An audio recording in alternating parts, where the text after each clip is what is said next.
রাধে রাধে, হরে কৃষ্ণ সবাইকে। আজ আমি তোমাদের সাথে গোপাল সোনার সকালের সেবা বা সকালের রুটিনটা শেয়ার করব। গোপালকে সকালবেলা ঘুম থেকে তুলে দেওয়ার পরে এখন আমি স্নান করাচ্ছি, আর স্নানের জলে অবশ্যই একটা তুলসী পাতা দিতে হবে।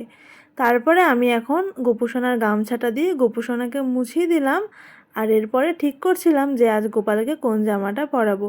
শেষমেশ ঠিক করে ফেলি আজ গোপালকে এই সাদা কালারের জামাটাই পরাবো, আর এই জামাটা পরালে গোপালকে একদম ছোট্ট পরী মনে হয়।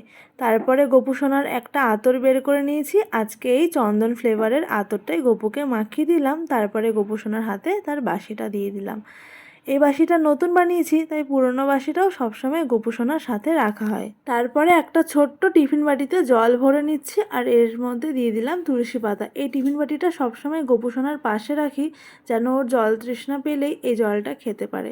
চলো আজকের ভিডিওটা এখানে শেষ করছি। রাধে রাধে।